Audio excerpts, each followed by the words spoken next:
एक बड़ा पुराना गाना था कि सावन जो अगन लगाए उसे कौन बुझाए। भारतीय जनता पार्टी के आंगन में सावन में ही आग लगी। सावन बहुत दूर नहीं, मेरे ख्याल से सोमवार से तो सावन लग ही जाएगा ऑफिशियली। और उसी सावन में मानसून ऑफर लेके आ गए समाजवादी पार्टी के मुखिया अखिलेश यादव जी। उन्होंने कहा भाई 100 विधायक ले आओ और सरकार बनाओ, कहां पड़े हो चक्कर में, इधर आओ। अब उस पर क्रिया प्रतिक्रिया हो रही पूरे प्रदेश भर में। अखिलेश यादव ऐसा प्रस्ताव पहली बार लेकर नहीं आए। वो एक बार पहले भी केशव प्रसाद मौर्य को ऐसा प्रस्ताव एक टीवी चैनल के कार्यक्रम में ऑन एयर दे चुके हैं कि भाई मौर्य जी 100 विधायक तोड़ने की हैसियत जिस दिन रखे उस दिन हमको बता दें, आ जाएं, शपथ ले लें, मुख्यमंत्री बनवा देंगे। और वही प्रस्ताव फिर आया है। प्रस्ताव में कितनी गंभीरता है नहीं है अलग की बात, लेकिन उससे एक चीज तो दिखती है कि भारतीय जनता पार्टी के आंगन में कलह इतनी बढ़ गई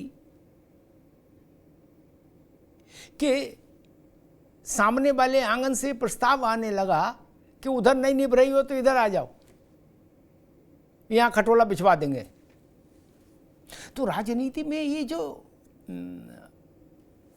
इस तरह की चीजें जब होती हैं तो पार्टी का चेहरा खराब होता है। नेताओं के चेहरे किसके अच्छे होंगे किसके खराब होंगे इस पर विवाद हो सकता है, इसमें मतभिन्नता हो सकती है, लेकिन इससे कोई इनकार नहीं कर सकता कि ऐसे विवाद 100% रूप से पार्टी का नुकसान करते हैं, पार्टी की क्षति करते हैं। समाजवादी पार्टी जब सरकार में थी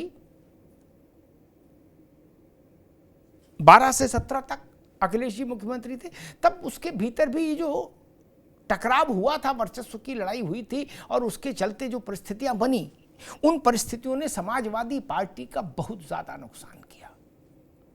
अखिलेश यादव और शिवपाल सिंह यादव से ज्यादा नुकसान पार्टी का हो गया। व्यक्तियों का कम, पार्टी का ज्यादा होता है नुकसान जब अपने घर के आंगन में दंगल शुरू हो जाता है। भारतीय जनता पार्टी में इस वक्त वही हो रहा है। अब 100 विधायकों की स्थिति है भी कि नहीं है तो जाएंगे कि नहीं जाएंगे। कल केशव जी ने अखिलेश यादव के एक ट्वीट को रिस्पॉन्ड किया था और उन्होंने कहा था कि अखिलेश यादव खुश ना हो ज़्यादा, हमारी पार्टी में हम हैं, ठीक है सब व्यवस्था। लेकिन फिर भी भाजपा के छोटे बड़े कार्यकर्ता, विधायक, पूर्व विधायक, वर्तमान विधायक, सांसद, पूर्व सांसद, पूर्व मंत्री, ये सब लोग बीच बीच में फुलझड़ी जला ही रहे हैं। कोई कुछ कह रहा, कोई कुछ कह रहा। ऐसे बयान जो कटुता बढ़ाएं, जो तनाव बढ़ाएं, जो भारतीय जनता पार्टी की एक पार्टी के तौर पर स्थिति हास्यास्पद करें, वो बयान तो आ ही रहे। और इसी बीच में पूर्व दर्जा प्राप्त मंत्री सुनील भराला आ गए। उन्होंने कहा भाई भूपेंद्र चौधरी को इस्तीफा तुरंत दे देना चाहिए इस शर्मनाक प्रदर्शन पर। पूछा क्यों? बोले कलराज मिश्रा से ने भी इस्तीफा दिया था, विनय कटियार ने भी अध्यक्षता से इस्तीफा दिया था जब पार्टी के प्रदर्शन खराब हुआ था, तो भूपेंद्र चौधरी क्यों नहीं देंगे इस्तीफा? लो, ये नया एंगल आ गया। दूसरी ओर भूपेंद्र चौधरी दिल्ली में प्रधानमंत्री को, गृह मंत्री को और पार्टी अध्यक्ष जगत प्रकाश नड्डा को एक 15 पन्नों की रिपोर्ट सौंप गए और सौंप भी गए और उसको समझा भी गए कि इसमें क्या है, कैसे है, उसका एक प्रेजेंटेशन भी दे गए। वो 15 पन्नों की जो पुस्तिका है या किताबिया है, वो समीक्षा रिपोर्ट है जिसमें करीब भाजपा ने अपने टास्क फोर्स के लोगों को हर कॉन्स्टिट्यूंसी में भेजा था और 40,000 से ज़्यादा भाजपा के सक्रिय सदस्यों से संवाद करने के बाद बताया जा रहा है वो पुस्तिका तैयार हुई है। उस पुस्तिका में वही सब बातें हैं कि आरक्षण पर, संविधान पर विपक्ष ने प्रचार किया, उससे नुकसान हो गया, अग्निवीर से नुकसान हो गया, पेपर लीक से नुकसान हो गया, भर्ती नहीं आई उससे नुकसान हो गया, जाटव और पासी उन्होंने वोट नहीं दिया उससे नुकसान हो गया, आदि आदि इत्यादि। हाँ, अधिकारियों की मनमर्जी से नुकसान हो गया, प्रशासन की मनमर्जी से नुकसान हो गया, कार्यकर्ता हतोत्साहित था इससे नुकसान हो गया। अब कार्यकर्ता हतोत्साहित था तो संगठन ने उसमें उत्साह पैदा करने के लिए कोशिश क्यों नहीं की? करना चाहिए था ना। संगठन का काम ही है कि कार्यकर्ताओं को उत्साहित रखे, ऊर्जान्वित रखे। खैर, वो 15 पन्नों की किताबिया अब 3 बड़े कार्यालयों में टेबल पर रखी गई, प्रधानमंत्री जी के यहाँ, गृह मंत्री जी के यहाँ और भाजपा के अध्यक्ष के यहाँ। अब उस किताब में क्या होगा क्या नहीं होगा उसके आधार पर ही तो भविष्य की बात है। लेकिन अभी तो उत्तर प्रदेश भारत में सबसे ज़्यादा हॉट स्पॉट बना हुआ है राजनीतिक खबरों के लिए। जितना चहल पहल चुनाव में नहीं थी, उससे ज़्यादा चहल पहल चुनाव के बाद उत्तर प्रदेश में हो गई भाजपा के आंगन में। हमारे साथियों ने एक रिपोर्ट तैयार की है, इस रिपोर्ट को देखिए, फिर मेहमानों से परिचय कराएं और फिर बहस में चलते हैं।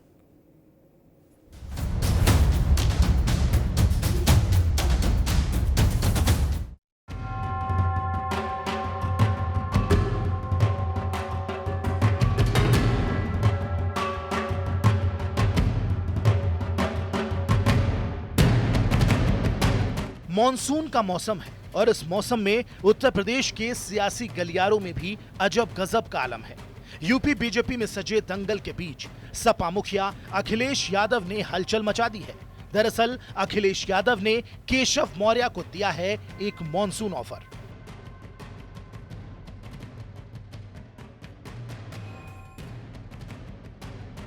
हालांकि ऐसा नहीं है कि अखिलेश यादव ने सियासी फिजा में ऐसा शगुफा पहली बार छोड़ा है।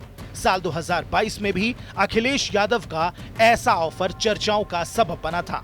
तब उन्होंने ब्रजेश पाठक और केशव मौर्य दोनों को ही ऑफर दिया था। मैंने पहले भी ऑफर दिया, मैं आदरणीय आनंद खान साहब से कहता हूँ कि रामपुर से भी ऑफर देके रहा हमने। लाओ अपने 100 विधायक, हम 100 विधायक आपके साथ तैयार है, सरकार बना लो और मुख्यमंत्री बन जाओ। क्या किसी हमारे घूम रहे हो? यूपी बीजेपी में मची कलह के बीच केशव मौर्य कल ही दिल्ली से लौटे थे। इसके बाद अखिलेश यादव ने एक तंज वाला पोस्ट भी किया, लेकिन उसके बाद फिर ये ऑफर दे दिया। अब बात निकली तो बीजेपी तक भी गई। श्रीमान अखिलेश यादव मानसिक रूप से दिवालिया हो चुके हैं। संघर्ष करके अगर पार्टी को खड़ा किया होता ना, तो आज 100 सीटों का ऑफर नहीं दे रहे होते। क्योंकि खुद की कोई कुव्वत नहीं है, इसलिए ऑफर बांटते हुए घूम रहे हैं। जिस व्यक्ति ने अपने पिता को धक्का दे करके पार्टी पर कब्जा किया हो, जिनके राज में अपराधियों, बलात्कारियों, लव जिहादियों, आतंकवादियों, लुटेरों, भूमाफियाओं, रंगदारों, नौकरी के नाम पे ठगने वालों, युवाओं को छल से छल करने वालों, उनकी समर्थक सरकार को जनता ने नकारा है और जनता आगे भी नकारेगी। अखिलेश यादव जी, ये ऑफर आप बांटते रहिए, क्योंकि अब आपके दम बचा नहीं है, आप अपने पार्टी का नेतृत्व करने में सक्षम नहीं रह गए। लोकसभा चुनाव परिणाम के बाद बीजेपी में हार पर तकरार ने अंदर ही अंदर तपिश को बढ़ा रखा है। केशव मौर्य जहां सरकार बनाम संगठन वाला दाव चल चुके हैं, तो कई और मोती सिंह, सुनील बराला और फतेह बहादुर सरी के कई विधायक भी बीजेपी को ही तनाव देते दिखाई दे रहे हैं। बहरहाल बीजेपी में यूपी से लेकर दिल्ली तक, सरकार से लेकर संगठन तक मची खींचतान में अखिलेश यादव ने भी चिंगारी छोड़ दी है। लेकिन इस मॉनसून ऑफर पर सवाल यह है कि क्या सपा सुप्रीमो अखिलेश यादव यूपी में कोई बड़ा खेल करने जा रहे हैं? आखिर यूपी को लेकर अखिलेश यादव का क्या है सियासी गेम? सवाल यह भी है कि इस ऑफर के मायने आखिर क्या हैं? इस ऑफर के मायने क्या? और वो भी ये ऑफर अखिलेश यादव तब दे रहे हैं जब लोकसभा चुनाव में समाजवादी पार्टी ने अपने जीवन काल का सर्वोत्कृष्ट प्रदर्शन किया है। अभी कुछ ही दिन पहले मुलायम सिंह जी के समय में हाईएस्ट स्कोर 35 गया था। इस बार अखिलेश यादव की लीडरशिप में समाजवादी पार्टी ने 37 लोकसभा सीटें जीती। किसी भी क्षेत्रीय दल के लिए 37 लोकसभा सीटें जीतना बहुत बड़ी बात होती है, और शायद वही कारण है, उसी के चलते लोकसभा में समाजवादी पार्टी 2 राष्ट्रीय दलों भाजपा और कांग्रेस के बाद तीसरे स्थान पर है सदस्य संख्या में। तो ऐसे में ये ऑफर कि कहाँ यार डिप्टी चीफ मिनिस्टर बने हो, आ जाओ इधर, डायरेक्ट चीफ मिनिस्टर बनो, कहाँ चक्कर में पड़े हो, मानसून आ ही गया। मेहमानों साहब का परिचय करा दें। अनुभव चक साहब हैं, भारतीय जनता पार्टी के नेता, अनुभव चक साहब का स्वागत है। मनोज यादव जी हैं, समाजवादी पार्टी के प्रवक्ता, मनोज जी का स्वागत है। राज शर्मा साहब हैं, कांग्रेस के नेता, राज शर्मा जी का स्वागत है। मनीष अग्रवाल जी हैं, पॉलिटिकल एनालिस्ट, मनीष जी का बहुत स्वागत है। मनीष जी, मेरी समझ में ये आ रहा, केशव मौर्य, विजेश पाठक, योगी आदित्यनाथ, इनका क्या होगा नहीं होगा ये तो भविष्य के उसमें है, दिल्ली क्या फैसला करेगा। लेकिन एक बात तय है कि फैसला होगा तब होगा। घंटे के आधार पर भारतीय जनता पार्टी का नुकसान हो रहा है, घंटों के आधार पर, दिनों के नहीं। ऊंट किसी करवट बैठे, दाएं बैठे बाएं बैठे, ये सीधा खड़ा हो जाए, लेकिन पार्टी का नुकसान तो लगातार हो रहा है नहीं जी। ऐसी स्थिति बन गई कि समाजवादी पार्टी के अध्यक्ष लिखित पढ़त में ऑफर दे रहे, करे आ जाओ भाई चलो। मनीष जी। अमिताभ जी, आप बिल्कुल सही कह रहे हैं। ये तो अखिलेश यादव ने पहले भी एक बार मंच से ऐसा ऑफर दिया था। इस टाइप के ऑफर देने का मुझे आज कोई औचित्य नहीं लगता, क्योंकि समाजवादी पार्टी इस समय एक बहुत मजबूत अवस्था में है उत्तर प्रदेश में। जैसा कि आप अभी बता रहे थे, अपना सर्वश्रेष्ठ प्रदर्शन करके आई है, तो मुझे लगता है उन्हें एक ऐसा ऑफर नहीं देना चाहिए था। हाँ, बीजेपी के लिए ये सोचने का समय जरूर है, क्योंकि ये आंतरिक कलह जब तक बंद नहीं होगी तब तक ये भाजपा के कार्यकर्ता का नुकसान करती रहेगी, उसकी मनोभावना का, उसकी संवेदनाओं का नुकसान करती रहेगी। उसको ये नहीं पता चल रहा कि शीर्ष नेतृत्व, जब भाजपा इतनी स्ट्रांग पार्टी कही जाती थी, तो अब कोई एक्शन क्यों नहीं ले रही है अगर इस तरीके की आवाजें उठ रही हैं। लेकिन मैं इसमें एक चीज और जोड़ना चाहूंगा, जो मेरा भाजपा के नेता भी बैठे हैं और आपसे भी निवेदन है कि भाजपा ने 2014 में एक नारा दिया था कि हम कांग्रेस मुक्त भारत करेंगे।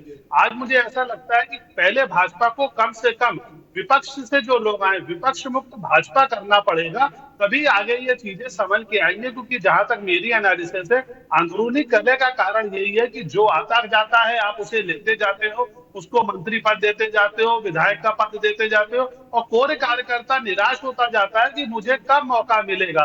अभी आपने देखा होगा बद्रीनाथ की सीट में कांग्रेस के आए कैंडिडेट को टिकट दे दिया और वहां भाजपा हार गई। तो इस तरीके से कोर कार्यकर्ताओं की जो कार्यकर्ताओं के संग जो नाइंसाफी हो रही है, उसको पार्टी को देखना ठीक। मसला ये जो आप बात मनीष जी ने कही वो भी ठीक है एक हद तक, लेकिन संपूर्ण सत्य वो नहीं है। केशव जी तो कभी कहीं नहीं गए, विश्व हिंदू परिषद में काम करते थे। अशोक सिंघल जी का मन इन पर आया तो सांसद हो गए। केशव जी तो कभी किसी दूसरी पार्टी में नहीं गए। अब विवाद ही वहां शुरू हुआ, क्या करिएगा। एक कारण नहीं है मित्र, इतना सरल होता तो गुत्थी सुलझाने ली होती, बड़े बड़े दानिशमंद बैठे दिमागदार। ये पाइथागोरस की प्रमेय है भैया। खैर, मनोज यादव जी, मुझे लग रहा है कि एक होता ना उत्तर प्रदेश में एक वो है कि भाई मौज ले रहे हैं। मुझे लग रहा है अखिलेश यादव उस मनस्थिति में, गुरु मौज लो, मौसम भी ठीक है, बारिश हो रही, चाय पकौड़ी खाओ, मौज लो, 2-4 लाइन ठोंक दो और बवाल होने दो। देखिए, इस बात से तो मैं सहमति नहीं दूंगा कि अपने मौज ले रहे हैं जी। हाँ, उसको मैं विश्लेषित जरूर करूंगा, लेकिन एक बात मैं आपको बड़ी सलीके वाली बता दे रहा हूँ। 4 जून केशव प्रसाद मौर्य को तब से नहीं मिला सुकून, ये बात बिल्कुल स्पष्ट है। केशव प्रसाद मौर्य जी को सुकून नहीं मिल रहा। 4 जून के बाद से दिल्ली लखनऊ, दिल्ली लखनऊ, दिल्ली लखनऊ, दे दिल्ली दे लखनऊ, दे दिल्ली दे लखनऊ, क्या कर रहे हैं ये समझ में नहीं आ रहा। तो फ्लाइट भी बेचारी कर रही है। मौर्य जी क्या काम है जो आप लखनऊ दिल्ली चक्कर काट रहे हैं। देखिए, केशव प्रसाद मौर्य जी मौर्य समाज से आते हैं और बीजेपी ने उनको उस समाज के लीडर के हिसाब से हारने के बाद भी उप मुख्यमंत्री बनाया। आप बात समझिए, बीजेपी का ये ट्रेंड नहीं है, बीजेपी का एक चलन नहीं है। कहाँ हिमाचल का मुझे याद है, शायद कोई मुख्यमंत्री हार गया था तो उनको फिर चीफ मिनिस्टर नहीं बनाया गया था। तो बीजेपी का एक ट्रेंड नहीं, यानी कि केशव प्रसाद मौर्य बड़े नेता है और बड़े नेता पिछड़ों का रिप्रेजेंटेशन उत्तर प्रदेश में करते हैं। 17 में सरकार भी केशव प्रसाद मौर्य जी के नेतृत्व में ही बनी थी, बनना भी चीफ मिनिस्टर इन्हीं को था। तो वो दिल के अरमा आंसुओं में 17 में बह गए थे, अब 22 में फिर बह गए, 24 में मौका देखा कि बच्चा ये तो हरवा दिए हैं गोरखपुर वाले मोदी जी को, तो अब मौका अच्छा है। इसीलिए मैंने कहा 4 जून केशव मौर्य को नहीं मिल रहा है सुकून, वो इसीलिए उनको सुकून नहीं प्राप्त हो रहा है कि किसी तरह ये हटे मट जाए और हम बैठे। लेकिन मजेदार बात तो आज हो गई, उसका पटाक्षेप देखिए कैसे बराला जी ने कर दिया, मतलब आसमान से गिरे खजूर पे अटके, आए थे हरिभजन को ओटन लगे कपास, मतलब योगी आदित्यनाथ को हटाने आए थे और पता चला प्रदेश अध्यक्ष के ऊपर जाके चक्री घूम के बैठ गई। तो ये कुछ स्पष्ट नहीं है, लेकिन हमारे नेता ने इसलिए कहा कि हमारे नेता नहीं चाहते हैं कि बीजेपी में भी किसी पिछड़े नेता का अपमान हो, किसी को स्टूल पे बैठाला जाए, किसी का सम्मान ना हो, उसका वोट ले लिया जाए, उसको हक न मिले। इसीलिए हम कह रहे हैं तो लाओ मुख्यमंत्री बन जाओ, तो लाओ सत्ता में आओ, तो लाओ स्टूल हटाओ सम्मान पाओ, तो हमारे पास ऑप्शन है अमिताभ जी। अब ठीक, समझ गया, स्टूल हटाओ कुर्सी पाओ, ठीक।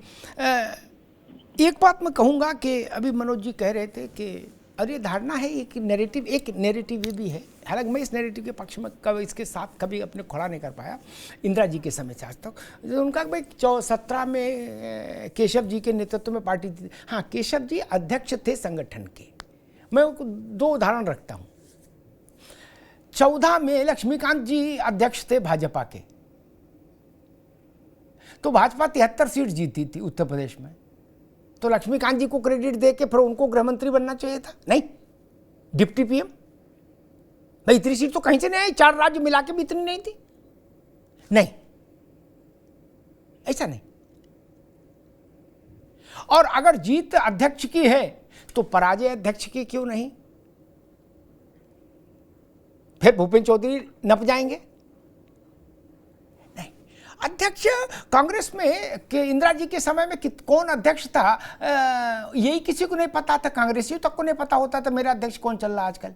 बोले चल रहा होगा यार, जो खलियर होगा उसी को बना दिया होगा, क्या है बहुत फर्क नहीं। इंदिरा जी है ये सब जानते थे, पंडित जी है ये सब जानते थे। वाजपेयी जी के समय में जना कृष्णमूर्ति अध्यक्ष थे, भाजपा वाले उनका पूरा नाम नहीं जानते थे, बाकी छोड़ो। और यूपी में कहीं चले जाओ तो लोग पहचाने नहीं कौन कृष्णमूर्ति कहां से आए, वो अध्यक्ष थे। आज भी खड़गे साहब हैं कांग्रेस में,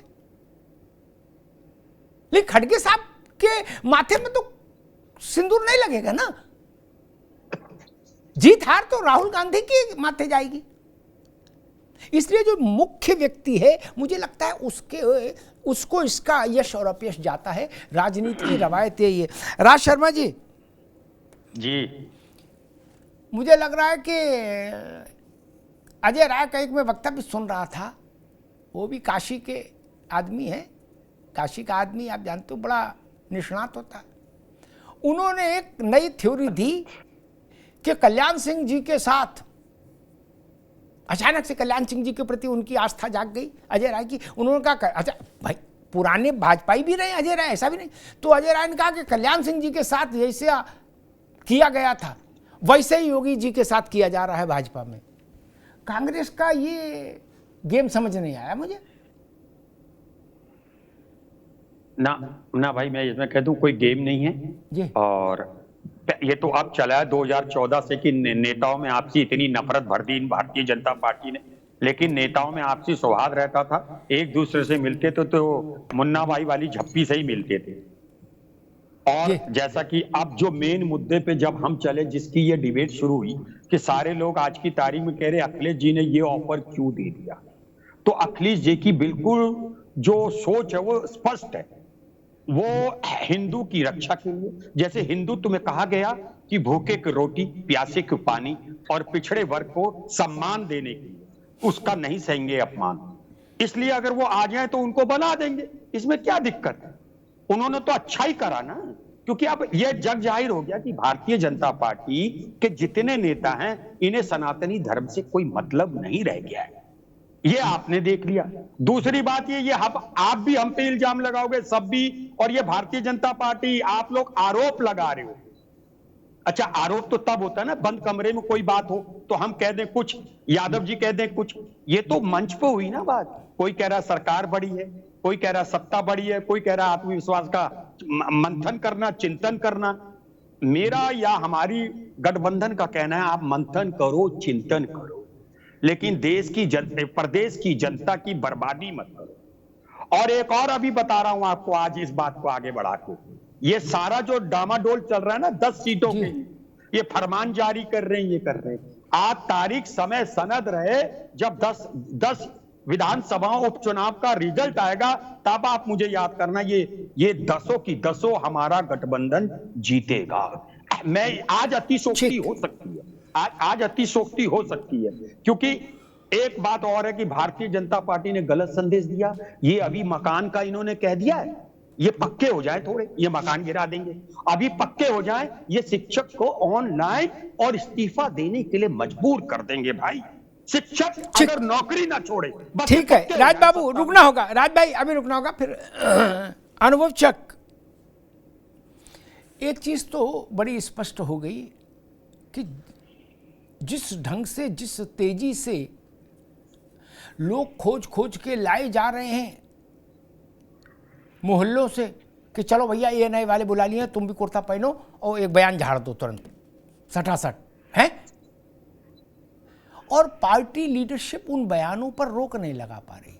सपा क्या कर रही, बसपा क्या कर रही, कांग्रेस क्या कर रही, छोड़ो, आपकी प्राइमरी ड्यूटी ही नहीं आप कर पा रहे। कोई भी आदमी हारा हुआ विधायक, जीता हुआ विधायक अपना मुंह धो के आता है एएनआई पे और कह देता बहुत भ्रष्टाचार है, उस भ्रष्टाचार के कारण बड़ी समस्या है, पूरे प्रदेश में भ्रष्टाचार फैला हुआ है। और भाजपा में बना हुआ ठाठ से अपना पान खा रहा, वो मौज ले रहा है। नहीं, तो ये पार्टी विद डिफरेंस का मामला तो खत्म। इसका मतलब उनके विरुद्ध अगर कार्रवाई नहीं हो रही है तो इसको लोकतंत्र कह के तो नहीं ढका जा सकता कि ये इंटरनल डेमोक्रेसी है। ये इसको थुक्का फजीयत बोलते हैं, इसको इंटरनल डेमोक्रेसी नहीं बोलते, इसको बोलते हैं थुक्का फजीयत। और ये भगवान के नाम पर अनवरत जारी है 4 जून से, और अब तो दिन में 5-5 बार चल रही है। फतेह बहादुर भी आई गए मैदान में, और भाजपा की टॉप लीडरशिप चुप बैठी है। समाजवादी पार्टी में कौन सी नीति, किस विषय पर क्या नीति हो, इस पर मनोज यादव और दूसरे का विचार भिन्न हो सकता है, ये डेमोक्रेसी है। लेकिन अखिलेश यादव पर टिप्पणी करना तो डेमोक्रेसी में नहीं आएगा ना, वो पार्टी का चेहरा है। भाजपा में वही हो रहा है। अनुभव चक जी, भाजपा की सरकार, भाजपा का मुख्यमंत्री और भाजपा का विधायक कह रहा कि अब भ्रष्टाचार बहुत है।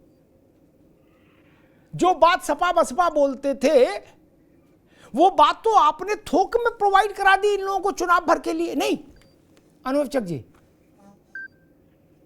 देखिए अमिताभ जी, जहां तक ये बात हो रही थी कि अखिलेश यादव जी ने क्या मानसून ऑफर दिया, किसको दिया, तो ये ऐसा ऑफर देना उसी तरीके से है क्योंकि अखिलेश यादव को लग रहा है किसी भी तरीके से येन प्रकारण जिस सत्ता से वो उत्तर प्रदेश की जनता द्वारा दूर किए गए हैं, उस सत्ता को पाने में कामयाब हो जाएं और फिर से जो सैफई में उत्सव होता था उसको आरंभ करा जा सके, जो कि जनता ने बंद कर दिया है।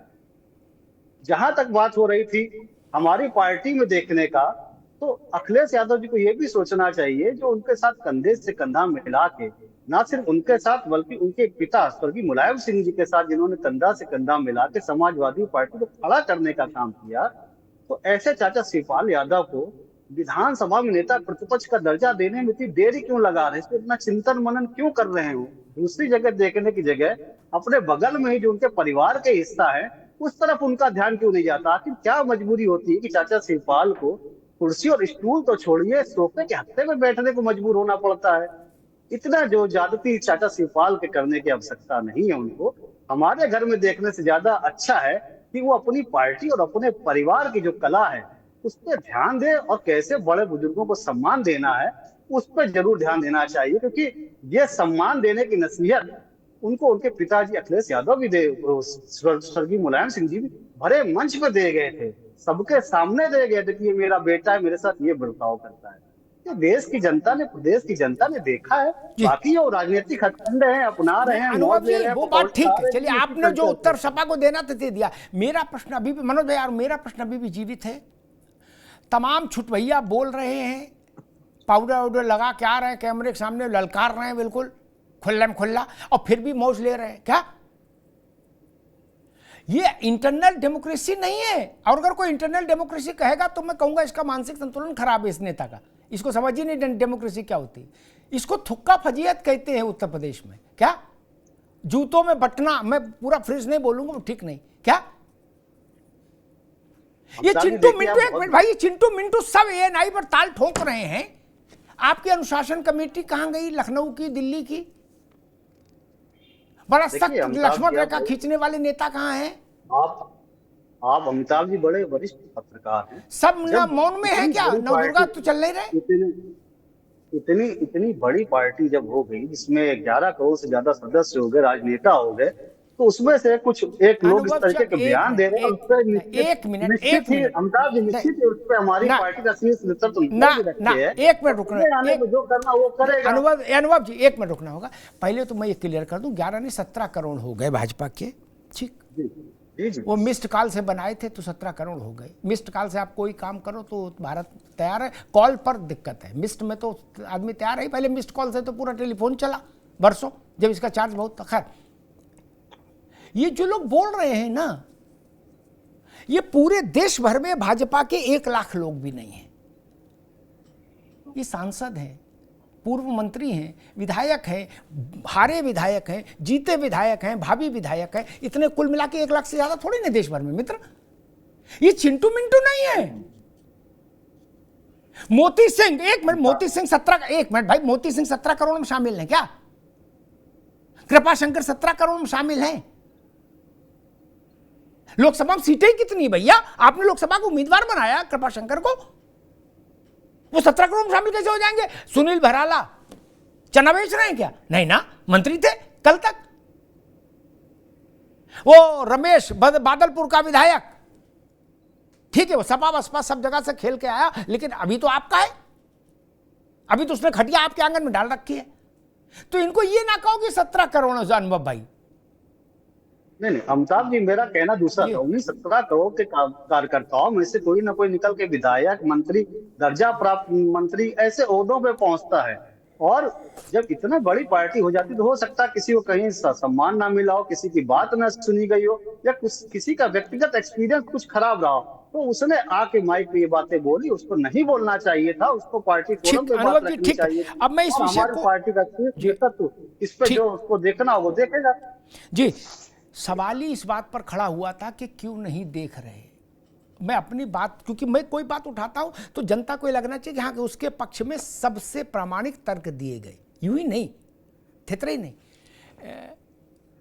मोती सिंह, कृपाशंकर, ऐसे तमाम जो बयान आए, उनको नहीं देखना चाहा होगा भाजपा लीडरशिप ने, ऐसा मुझे लगता है, मेरी समझ ऐसा कहती। पूछिए क्यों मनोज भाई? आ रहा हूं इसलिए क्योंकि जब वो देखना चाहती है तो लखनऊ विकास प्राधिकरण या गाजियाबाद विकास प्राधिकरण के कर्मचारियों जितनी तेज नजर है भाजपा की भी, क्या कोई आदमी एक बोरी सीमेंट अपने घर के बाहर गिराए, जूनियर इंजीनियर तुरंत मोटरसाइकिल के पहुंच जाता है, भाई नीचे आओ, नक्शा दिखाओ, साइड में आओ, उतनी तेज नजर है।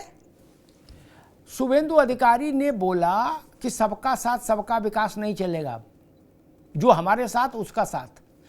15 मिनट के भीतर शुभेंदु अधिकारी से कह दिया गया कि तुरंत इसको वापस ले गिलास में और निकल जाओ, है, और दोबारा पानी भी मत पीना, चुप रहना, बोलना नहीं। उनको 15 मिनट में खंडन करना पड़ा। ऐसा नहीं कि 17 करोड़ लोग हैं, बड़ी पार्टी है, लोग बोल जाते हैं, नहीं बोल, ना ना, उनको डपट दिया गया। बोले निकाल बाहर कर देंगे कान पकड़ के, अभी तुरंत खंडन करो। बोले जी, बोले डबल खंडन मारे दे रहे हैं। बोले हाँ, आगे इसका भी मत करना।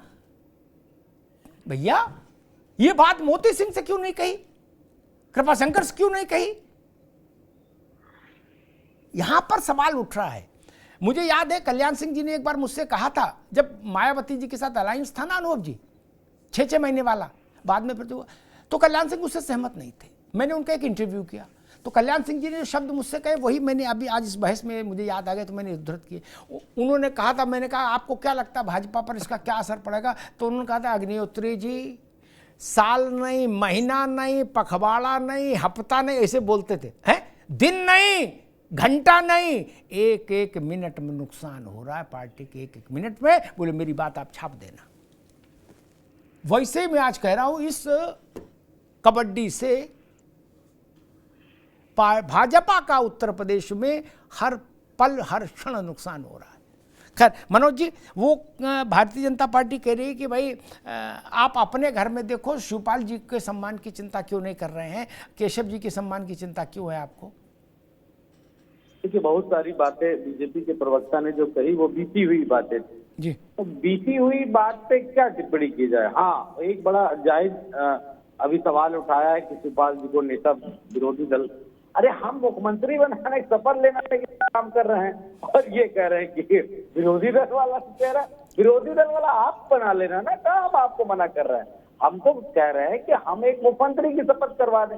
हमारे पास विधायक और जब तोड़ के लाएंगे तो निषाद जी, राजभर जी, राजा भैया जी, अनुप्रिया जी, पटेल जी, जितने जी हैं वो भी साथ चले आएंगे। कितना आसान है, आराम से बना लोगे। लेकिन बड़ा आपने मार्मिक तर्क दिया कि मतलब बात सवाल खड़ी की कि आखिर क्यों पश्चिम बंगाल में डांट, वहां फटकार और यहाँ खामोशी, इसके पीछे की पूरी राजनीति है। और इसीलिए आप सवाल पूछ रहे हैं, इसीलिए समाजवादी पार्टी, अगर आप कह रहे हैं चटकारे ले रही है तो आप, मैं माने ले रहा हूँ, वहां चटकारे ले रही है, हम भी ले रहे हैं कि भाई वहां से गुजरात लॉबी ने छोड़ा है कुछ अपने बहुत ही मजबूत लोगों को।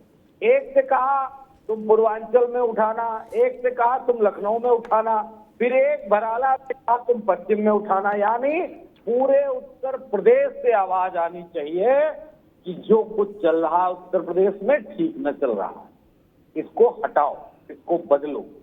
तो अगर जबरदस्ती कोई छिदे बैठा है तो कहते नहीं है नौटंकी देखने जाओ, अगर बैठने की जगह कोई छिद ले किसी लघु शंका के समय से, तो फिर आदमी प्रयास पूरा करता कि ये कैसे हटे यहाँ से। तो वही प्रयास जो सीधे बैठे हैं, कुछ जिनको हटाने का मन है, और वो वहाँ बड़े कायदे से ऐसे क्या बोलते हैं जो बैठते हैं भगवान शंकर जी वाला, वो बैठे मारे हैं। तो अब किसी न किसी से तो होगा ही हमला अमिताभ जी, और हमले को कौन कितना सह लेगा वही जीत जाएगा। अगर हमलावर तेज हो जाएंगे तो जिसको हटना है वो हट जाएगा, अगर हमले कम पड़ गए तो वो फिर हमला शुरू करेगा। लेकिन मौर्य जी के लिए मैं दो ही शब्द कहूंगा जो समाजवादी पार्टी महसूस करती है, इतना अपमान उत्तर प्रदेश भाजपा में किसी भी पिछड़े नेता का नहीं हुआ। ये आप गवाह हैं इस बात।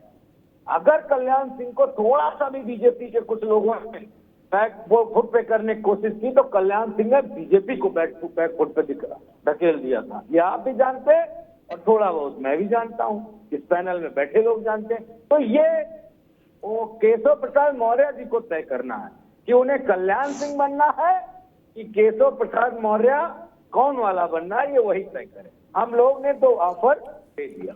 जी मनीष अग्रवाल जी, समाजवादी पार्टी कह रही है कि केशव जी तय करें, उनको कल्याण सिंह बनना है, वो साहस दिखाना है कि नहीं? क्योंकि ये बात ठीक है, कल्याण सिंह जी ने जब पार्टी छोड़ी, ये छोड़ने की परिस्थितियां बनी, एक पत्रकार के नाते मैं उसका हर घटना का गवाह रहा हूँ, चश्मदीद। उसके बाद से भाजपा के माथे कभी सिंदूर नहीं लगा कल्याण सिंह के छोड़ने के बाद से, और वो तभी लगा जब लौट के कल्याण सिंह को सम्मानजनक ढंग से वापस लाया गया उत्तर प्रदेश में। अन्यथा भाजपा का सारा राजयोग खत्म हो गया एक क्षण में। 76 सीटें कल्याण सिंह के कारण हारी भाजपा ने विधानसभा के चुनाव में। मुझे आज तक आंकड़ा याद है, हमने और गोविंदाचार्य जी ने बैठ के एनालिसिस किया था बीजेपी ऑफिस में, कागज पेन लेके, तो निकला 76 सीटें हारी। इसलिए जो कल्याण सिंह के उम्मीदवारों ने जितने वोट पाए उससे कम से भाजपा जहां हारी वो सीटें 76 थी। अब समाजवादी पार्टी उनको कल्याण सिंह याद दिला रही है केशव मौर्य को कि भाई वो भी पिछड़े नेता थे, तुम भी पिछड़े नेता हो, हिम्मत करो। चढ़ जाओ, देखा जाएगा। क्या लग रहा है मनीष जी? देखिए अमिताभ जी, समाजवादी पार्टी भाजपा को याद दिलाएगी, भाजपा समाजवादी पार्टी को 14 से 17 के बीच का याद दिलाएगी, लेकिन कार्यकर्ताओं के लिए भाजपा में जो इस समय यूपी में हो रहा है वो एक अच्छी मैसेज नहीं है कार्यकर्ताओं का मोराल बूस्ट करने के लिए और आगामी 10 सीटों के उपचुनाव में जाने के लिए। तो मुझे लगता है केंद्रीय नेतृत्व को राज्य के नेतृत्व के संग मिलकर शीघ्र इसका कोई हल निकालना चाहिए, क्योंकि हर नेता को इस तरीके से पार्टी के विरोध में बोलने की आजादी नहीं होनी चाहिए। ये मैं केशव प्रसाद मौर्य जी के बयान को मानता हूं कि पार्टी से बड़ा संगठन होता है, नेता से बड़ा संगठन होता है, संगठन से बड़ा कुछ नहीं होता। ये सब लोगों को मानना चाहिए, क्योंकि संगठन से ही प्रधानमंत्री मुख्यमंत्री बनते हैं और कार्यकर्ता ही प्रधानमंत्री मुख्यमंत्री बनते हैं, ऐसा प्रतीत होता है। तो संगठन का अपना महत्व होता है, लेकिन अंदरूनी कलह है, जितना ज्यादा बढ़ेगी उतना ज्यादा पार्टी को डैमेज करेगी और नीचे के स्तर पे जब डैमेज होती है तो उसे रिक्यूब करना बहुत मुश्किल होता है। आपने देखा होगा 14 से 17 के बीच में अगर समाजवादी पार्टी में कुछ मुश्किलें आई थी तो समाजवादी पार्टी भी उसके बाद लगातार 4 चुनाव हारी थी। उसके बाद अब समाजवादी पार्टी की स्थिति इस चुनाव में कुछ अच्छी हुई है। तो इन चीजों को देखते हुए केंद्रीय नेतृत्व को प्रदेश नेतृत्व के साथ कुछ ऐसे कदम उठाने चाहिए कि इस तरीके के बयानबाजी बंद हो। हाँ, एक ये मेरा सजेशन है कि जो बाहर के लोग आए हैं, जब उन लोगों को उनकी सही जगह बताई जाएगी तो इंटरनल लोगों का अच्छा प्लेसमेंट होगा, उनका मनोबल बढ़ेगा, उनका उत्साह बढ़ेगा और उन्हें लगेगा कि हाँ, पार्टी अब हमारी आवाज को सुन रही है, हमें अच्छी जगह अच्छे मौके मिल रहे हैं। तो केंद्रीय नेतृत्व को राज्य के नेतृत्व के संग काम करना चाहिए, लेकिन मुझे लगता है 2027 तक योगी आदित्यनाथ जी में कोई बदलाव नहीं होगा, चाहे कोई कितनी कोशिश कर ले। वो मुख्यमंत्री थे, हैं और रहेंगे। जी, मैं तो सिर्फ एक बार मैंने 2-3 दिन में कई बार पूछी, अब मनीष भाई ने उस बात को उठा दिया तो फिर मैं सामने रख दूं और इसका ही उत्तर अनुभव जी से लूंगा भी जब उनके पास जाऊंगा। संगठन सर्वोच्च है, संगठन से बड़ा कोई नहीं, संगठन ही से प्रधानमंत्री, संगठन से मुख्यमंत्री, संगठन से भूतपूर्व, संगठन से वर्तमान, संगठन से पार्षद, संगठन से ग्राम प्रधान, सब मान लिया। क्या मैं सिर्फ इतनी सी बात कह रहा हूं? यही बात आके दिल्ली में भी तो बोलो, नियम तो एक ही रहेगा। नहीं, नियम तो एक ही रहेगा। या ये रूल केवल उत्तर प्रदेश में लागू होगा? नहीं, दिल्ली में लागू होगा कि नहीं होगा? क्या दिल्ली में लागू हो सकता है? उत्तर है नहीं। होना तो चाहिए। नहीं, अरे चाहिए नहीं मनीष बाबू, धरातल पर रहो, ऊपर आसमान बैठ के रहोगे क्या? जमीन पर खड़े हो। जमीन बता रही है कि ऐसा संभव नहीं, लागू होना छोड़िए, ये बोला भी नहीं जा सकता। क्या केशव जी ये कह सकते हैं कि मैं चाहता हूं केंद्र में राष्ट्रीय स्तर पर भी संगठन की सर्वोच्चता रहे और संगठन से बड़ा कोई नहीं हो? नहीं ना। तब बात तो पूरी होगी, तभी उसमें वजन पैदा होगा मित्र, वजन। ये नहीं हो सकता कि मैनपुरी में संगठन सर्वोच्च, अलीगढ़ में संगठन कम सर्वोच्च नहीं, ये तो नहीं चलेगा। देश है तो देश में एक धारणा बना लीजिए कि संगठन सर्वोच्च है, और किसी पार्टी में ऐसा नहीं चलता भाई साहब। समाजवादी पार्टी मुलायम सिंह से थी, अखिलेश यादव से है। कांग्रेस गांधी परिवार से था, गांधी परिवार से है। उसके अध्यक्ष देवकांत बरुआ रहे चाहे खड़गे जी रहे, क्या फर्क पड़ रहा है?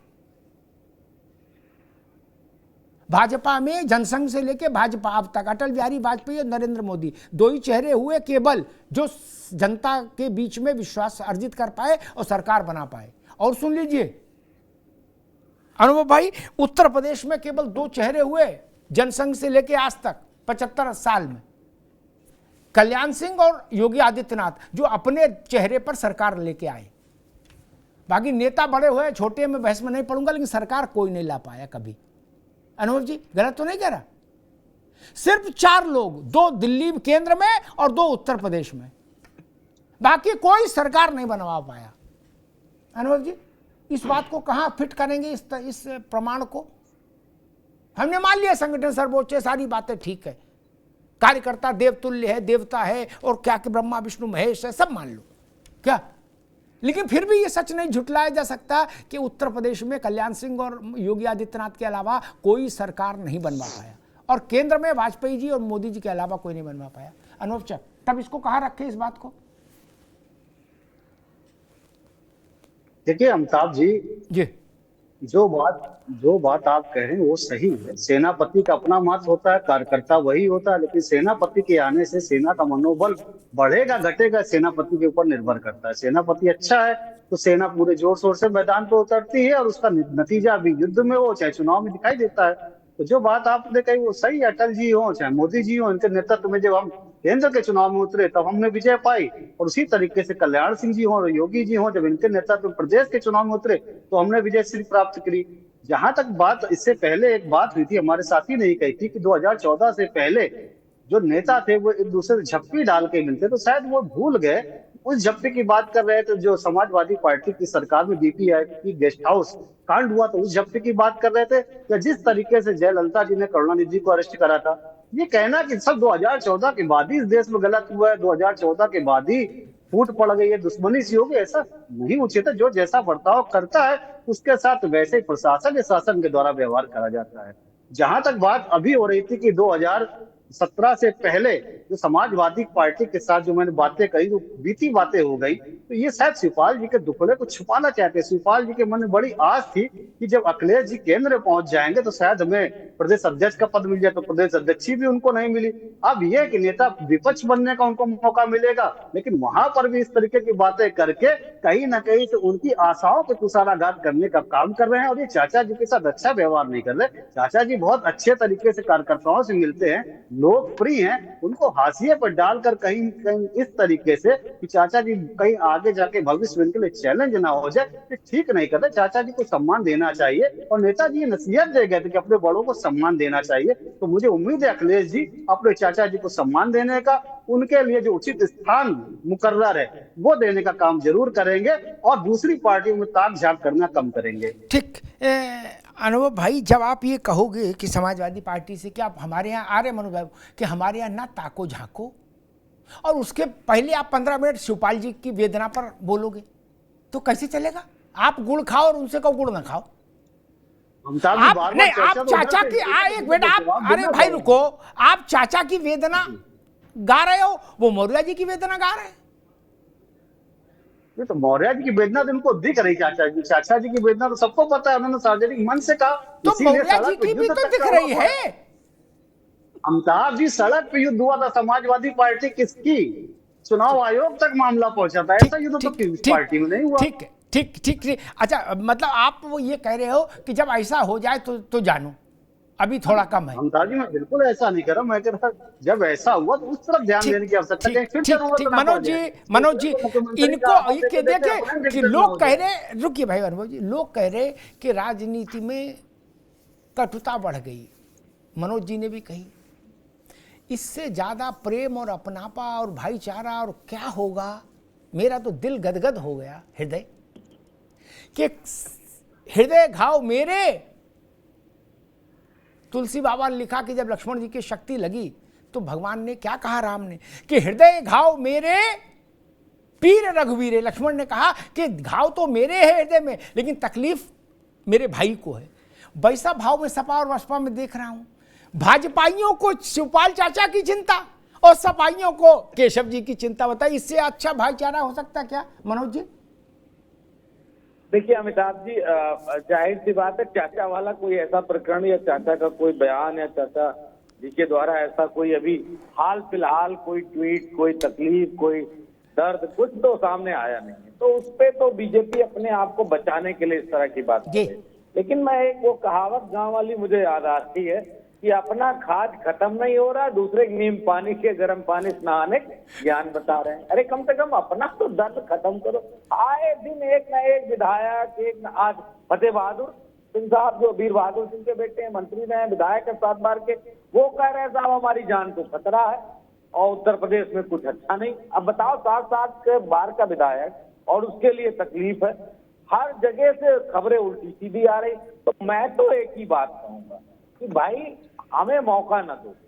हम कोई राजनीति नहीं करना चाहते, हम ये चाहते हैं कि उत्तर प्रदेश में अगर आपकी सरकार स्थिर है, सब कुछ ऑल इज वेल है, तो आप काम पे ध्यान दो। काहे के लिए हमको मौका दो? हम अपना चलने जा रहा है बजट वाला, हम तुमसे सवाल जवाब पूछे, भैया हाँ बताओ क्या करने जा रहे हो, कैसे करोगे, क्या होगा क्या नहीं होगा। या को कह रहे हैं कि संगठन बड़ा है, सरकार छोटी, कोई कह रहा है उत्तर प्रदेश में प्रदेश अध्यक्ष बदल दो, उत्तर प्रदेश में इनको हटा दो, उनको हटा दो।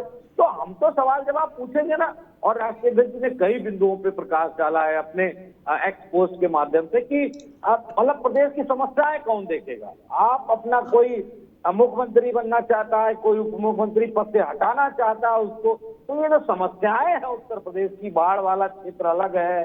देख रहे होंगे शाहजहांपुर में कैसे बाढ़ आ गई, अस्पताल में पानी घुस गया, वहां के जो चिकित्सा अधिकारी थे वही स्टेशन पे लग के जा रहे हैं अपनी गाड़ी तक। तो ये जो समस्याएं हैं इनके बारे में हम सब चिंतित हैं। आप अगर ये खेल चुके हो, मेरी कुर्सी तेरी कुर्सी, अच्छी कुर्सी बुरी कुर्सी, दे दे मुझको कुर्सी, छीन लूंगा कुर्सी, अगर इससे मौका मिल गया हो तो आप हम अपना सत्ता चलाइए, हम भी आपका स्वागत करेंगे और सदन में आपसे सवाल पूछेंगे। और अब हम जब कोई बात कह रहे हैं, मौका मिल रहा है तो कह रहे हैं, तो आपको तकलीफ हो रही, काहे तकलीफ हो रही भाई?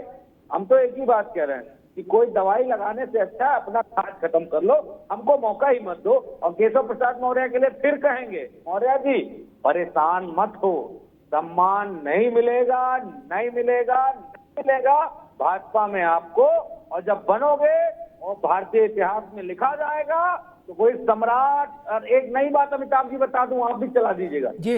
अरे बड़ा अच्छा मौका है, सम्राट अशोक के बाद अगर उनका कोई वंशज पहली बार उत्तर प्रदेश में मुख्यमंत्री बनेगा, सोचिए बीजेपी को कितना बड़ा मैसेज जाएगा कि चक्रवर्ती सम्राट थे और चक्रवर्ती केशव प्रसाद मौर्य हैं। लेकिन अब ये पता नहीं कौन सी ताकत है। वैसे बड़े नेता हैं, लगातार हमारे राष्ट्रीय अध्यक्ष जी पे सवाल खड़े करते हैं, लेकिन अब उनको पता चल गया कि लौट के बुद्धू घर को आए, कुछ ताना बाना है नहीं। ठीक है मनोज जी। अनुभव चक वो कह रहे हैं सम्राट अशोक के बाद इतिहास बन जाएगा।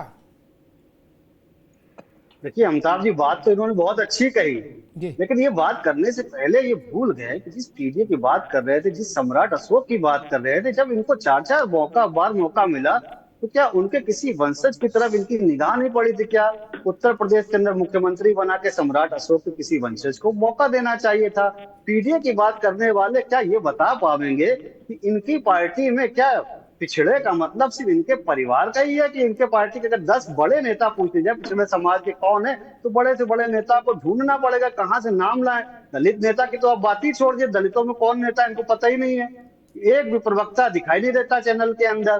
तो पिछड़े दलित के नाम पर आप वोट हासिल कर सकते हैं, लेकिन वोट हासिल करने के बाद जब आपको पावर मिलती है, उस पावर को जिस समाज का वोट लेके, जिन जातियों का वोट लेके आप सत्ता में पहुंचते, सबसे पहले लात मारने का काम, सबसे पहले अनदेखी करने का काम आप उन्हीं का करते हैं। और आज इसी वजह से शायद सम्राट अशोक की बात आपको याद आ गई।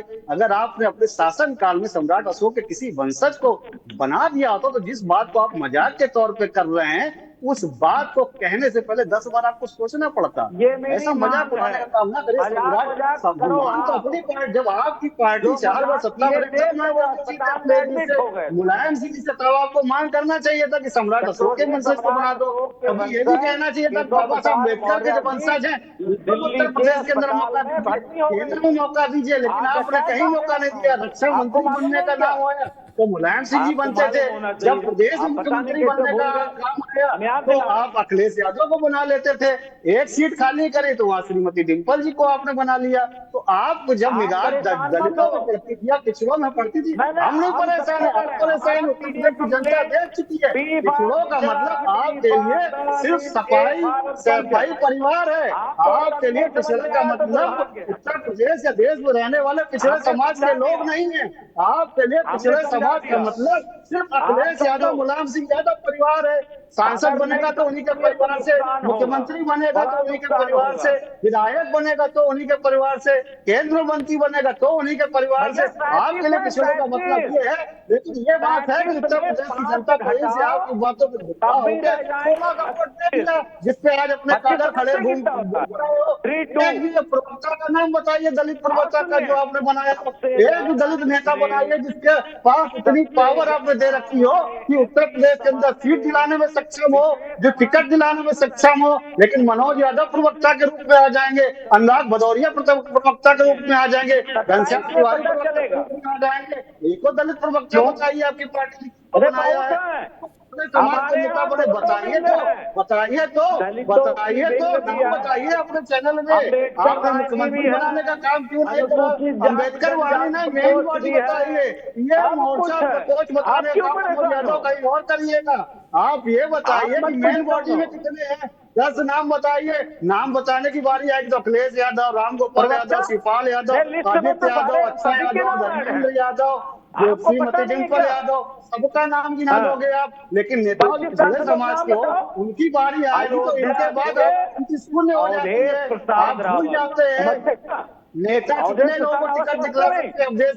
अरे भाई अवधेश जी कितने लोगों को टिकट दिलाना हम जानते हैं कि उनको जोकर की तरह इस्तेमाल कर रहे हैं। मुझे बहुत अच्छे से पता है उनसे कहा जाता है खड़े हो जाओ तो खड़े हो जाते हैं, उनसे कहा जाता है बैठ जाओ बैठ जाते हैं। ऐसा नेता दलित समाज का वो नेता की हड्डी हो, सांसद कितने नेता ऐसे हैं जो आपकी पार्टी में टिकट दिलाने में सक्षम हो, कितने नेता ऐसे हैं जिनकी सुनवाई होती हो, हमें बहुत अच्छे से पता है कितने नेता आपके यहाँ नेता का अखिलेश यादव। अरे भाई दोनों मित्रों को रोकूंगा, अनुभव जी को भी, मनोज यादव जी को भी, दोनों मित्रों को रोकूंगा, दोनों मित्रों को रोकूंगा। भाई मानो अनुभव जी रोकूंगा, अभी मनोज जी आपको भी रोकूंगा।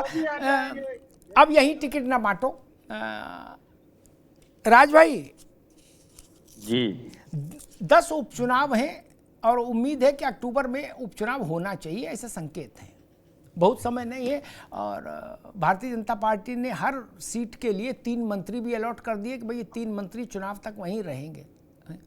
मुझे लग रहा है कि ये लोकसभा चुनाव और विधानसभा चुनाव के बीच का सबसे कांटे का सबसे महत्वपूर्ण एक इम्तिहान होगा, नहीं? जी कैसी तैयारी है गठबंधन की? पूरी अच्छी तैयारी है, 10 की 10 सीटें जीतेंगे। और भारतीय जनता पार्टी ने जितने मिनिस्टर लगा दिए ना, तो इनके बारे में कहूंगा, so many कुक्स spoil not only food but they spoil kitchen also. और एक और बात बताना चाह रहा हूं, अभी अभिनव जी बहुत बोल रहे थे, आज मैंने एक अमर उजाला में लेख पढ़ा, किसी डॉक्टरनी ने लिखा था कि गर्भवती महिला को दाईं तरफ नहीं लेटना चाहिए। तो मैं अभिनव भाई को कहता हूं, आप अपनी पार्टी को सिखा दो कि ये भी आप दाईं तरफ ना लेटे ना बाईं तरफ, सीधी चल जाए, होगा कि नहीं होगा। एक तो मुझे दिक्कत क्या है, ये लोग अपने को 2014 के बाद पैदा समझते हैं। अगर ये 2014 के बाद अपने को पैदा समझते हैं तो उस हिसाब से तो ये ना बोलेंगे, क्योंकि आप 2014 से पहले तो आप भगवान भी समझते नहीं हो। जैसा कि आपके नेता ने कहा था, मैं फिर भी कह रहा हूं, ना दाईं तरफ लेटो ना बाईं तरफ लेटो, पेट की अवस्था खराब हो जाएगी। सीधे चलोगे तो सही रहेगा। ये जो ये प्रदेश की जनता को धोखा दे रहे हो और ये शिक्षा और मकान किराना जो आपने अभी बंद कर रखा है टेम्परेरी, मैं सब समझ रही है जनता, आपकी स्थिति बहुत खराब है। आप लोग जवाब दे नहीं हो, आप जवाब देने योग्य नहीं हो। आपको सही बता रहा हूँ, प्रदेश की जनता, देश की जनता आप लोगों से तंग आ चुकी है। उन्हें इतना बड़ा आघात पहुंचा भारतीय जनता पार्टी से देश की जनता को कि वो आघात आगामी कई सालों एक सब्जेक्ट बनाया उसको हटा दिया। उससे पहले संविधान की बात करते थे, आपको लोकसभा की सीटें मिली। अरे आप लोग ऐसे ही आप संविधान बाबा साहब का अम्बेडकर का चित्र चुनाव से पहले दिखाते रहे, लेकिन जब संसद में बोलने की बात आई तो बाबा साहब। अनुभव जी राज भाई दोनों को रोकूंगा, समय कम है। मनीष जी से एक सवाल लूंगा। मनीष जी, एक सामान्य राजनीति में जो प्राइमरी का विद्यार्थी होगा, राजनीति के प्राइमरी में, वो भी जानता है कि जब शरीर में प्रतिरोधक क्षमता कम हो, ठीक, तो दंगल में नहीं उतरा जाता। क्या दंगल खाए पिए के लिए ठीक है, शरीर स्वस्थ हो। भारतीय जनता पार्टी लोकसभा के चुनाव में अभी विकट परिस्थितियों से निकली है, क्या उसे इम्यूनिटी बढ़ाने पर जोर देना चाहिए था? अभी फिर एक इम्तिहान में जाना है अक्टूबर में जी।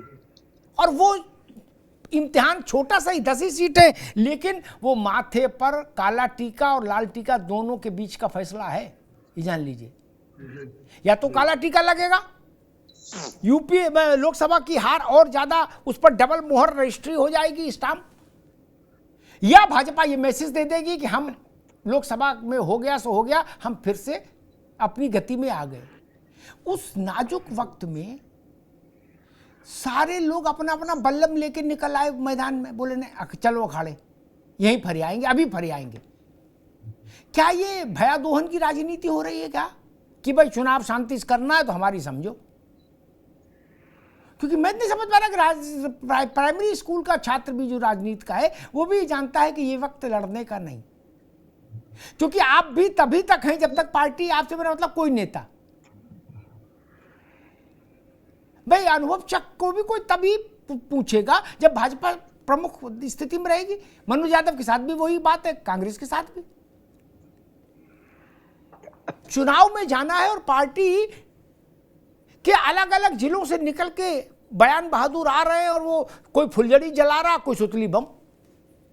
सावन में दिवाली हो रही है, आतिशबाजी। मनीष जी, आप बिल्कुल सही कह रहे हैं अमिताभ जी। जिन विधायक जी का आप नाम ले रहे थे, इन्होंने कभी पेशकश भी करी थी कि मुख्यमंत्री जी जब मुख्यमंत्री बने थे तो मैं इनके लिए सीट छोड़ता हूँ, ये यहाँ से लड़ ले।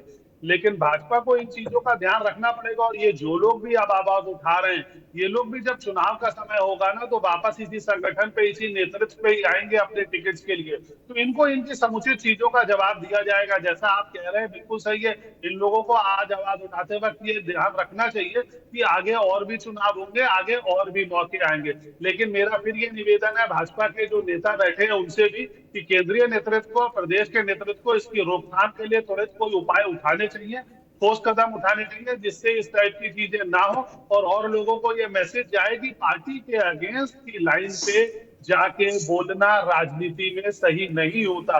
राजनीति में अप्स एंड डाउन होते रहते हैं, हार जीत होती रहती है, लेकिन पार्टी और संगठन वैसे ही चलता रहता है।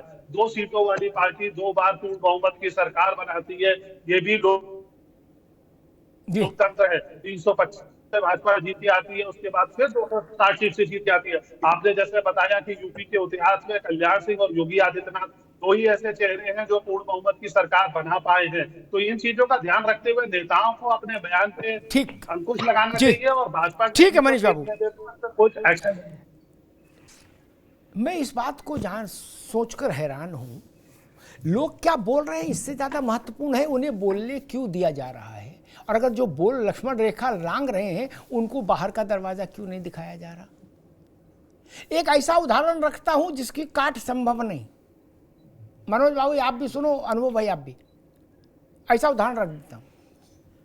उत्तर प्रदेश की जो किताबिया आई है 15 पन्ने की चौपतिया, सुन लो भैया अनुभव बाबू, बड़ी महत्वपूर्ण बात है, गूगल में नहीं मिलेगी। जो चौपतिया आई है उसमें 6-7वें पन्ने पर लिखा है कि अग्निवीर के कारण भी हारने के कारण बताए हैं समीक्षा में। ठीक, क्या ये बात दिल्ली में कह सकते हैं भूपेंद्र चौधरी लोकसभा चुनाव के संदर्भ में कि पूरे देश में भाजपा के कम सीटें इसलिए हुई 303 से 240 कि अग्निवीर थी? बोल सकते हैं? बोल सकते हैं क्या? नहीं। कोई कह दे बोलो तो उससे कहेंगे भैया हमारे दुश्मन हो क्या, हमारा बुरा चाहते हो? अग्निवीर के कारण उत्तर प्रदेश में नुकसान हो गया तो ठीक है, योगी आदित्यनाथ सिर फूट फोड़ो, है गजब बात है। इसका तो उत्तर देना होगा ना। नहीं,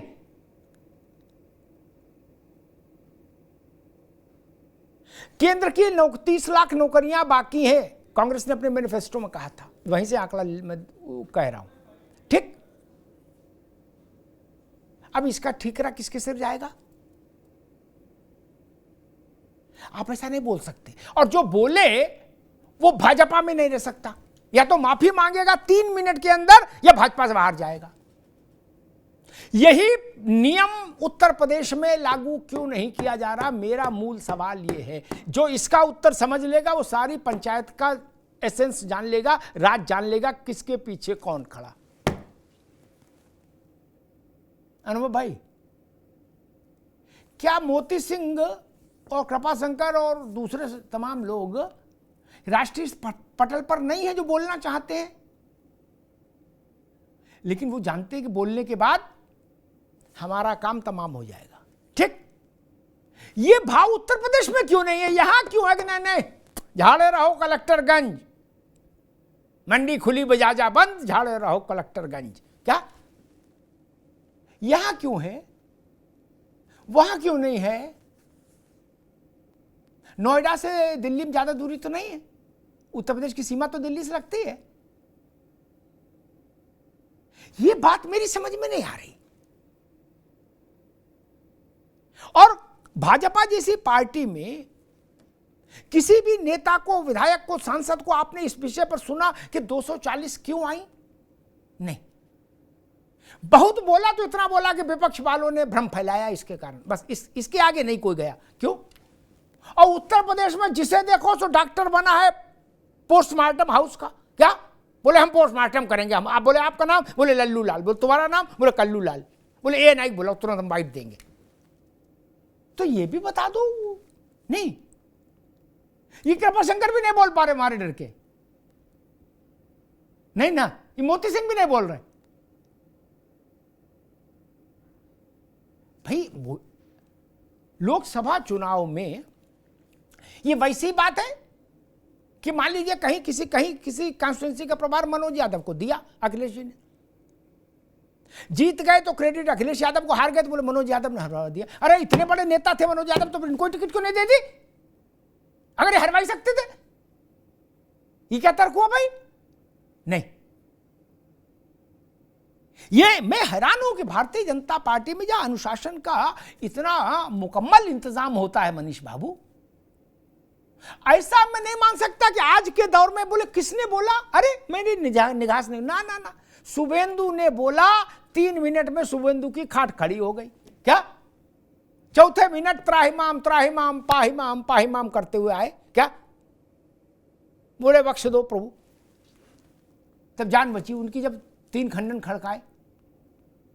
मैं एक और उदाहरण देता हूं। अरविंद केजरीवाल ने 2 बातें कही एक ही दिन एक ही मंच पर कि चुनाव के बाद मोदी जी नहीं बनेंगे, अमित शाह जी प्रधानमंत्री बनेंगे, उनके लिए वोट मांगा जा रहा, और दूसरा चुनाव के 2 महीने बाद योगी जी हटा दिए जाएंगे। पहले वाले का खंडन 30 मिनट के भीतर अनुभव जी 3 लोगों ने किया, अमित शाह जी, राजनाथ जी, नड्डा जी, एक साथ तीनों ने ट्वीट खड़काए। ठीक। दूसरे वाले का खंडन अनुभव चक से भी नहीं कहा कि भाई तुम ही कर दो। क्यों? मान लो चक साहब से ही कह देते चलो तुम ही बोल दो यार, प्रवक्ता हो तुम बोल दो। क्या? नहीं। ऐसा तो हो नहीं सकता कि केजरीवाल की आधी बात सुनी थी, आधी नहीं सुन पाए थे। नहीं। अगर आधी का खंडन होना था, अगर कोई व्यक्ति यह कहे कि अखिलेश यादव भी गलत और शिवपाल यादव भी गलत, और मनोज यादव उसका इतना खंडन करे कि अखिलेश जी के बारे में कही हुई बात असत्य है, भ्रामक है, मैं उसकी निंदा करता हूं, और शिवपाल यादव जी पे कुछ नहीं बोले, तो सवाल खड़ा होगा ना, आपको तो दोनों की निंदा करनी चाहिए थी। शिवपाल भी आपकी पार्टी के बड़े नेता हैं। यहां से समस्या पैदा हो रही है। और जो मैंने आरंभ में कहा, मेरी बात लिख लीजिए, कागज हो तो कागज पर, नहीं अपने हृदय पर।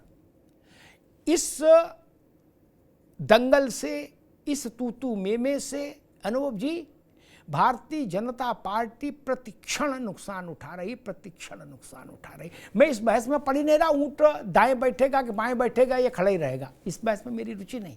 क्या? लेकिन पार्टी के तौर पर यह ऊंट नुकसान कर जाएगा। यह मौसम नहीं था कि ऊंट से करतब कराऊं। और 10 सीटों का उपचुनाव है। ऐसे बिखरे हुए मन और टकराते हुए वर्चस्व की अहम के बीच में आप उपचुनाव में जाएंगे, और आपको लड़ना किससे है? उस समाजवादी पार्टी से लड़ना है जो अपने जीवन के सबसे बड़े प्रदर्शन को करके अभी आई है और आत्मविश्वास से लवरेज है। होना भी चाहिए, स्वाभाविक है, उससे लड़ना है आपको। मैं ट्वीट देख रहा हूं, सबसे ज्यादा चिंता की बात क्या होनी चाहिए भाजपा के लिए? मैं ट्वीट ऐसा होता है, सपा उसका उदाहरण है। आपने सपा से सीखा नहीं। जब अखिलेश जी संघर्ष में फंसे थे अपने परिवार के, तो क्या स्थिति बनी थी? मैं ट्वीट देख रहा हूं, एक पक्ष का समर्थक है भाजपा के, वो भी है, वो लिख रहा इनके बिना 2 सीट जीत के दिखा दो, औकात पता लग जाएगी। दूसरे पक्ष का चेला लिख रहा, हमको मालूम है उनकी औकात, ये हैं तो सब हैं, ये हो रहा है। और यही लोग सब मिलकर चुनाव में जाएंगे ना प्रचार करने। तो इतनी कटुता आप फैला देंगे चुनाव से पहले कि चुनाव में प्रचार करना मुश्किल हो जाएगा।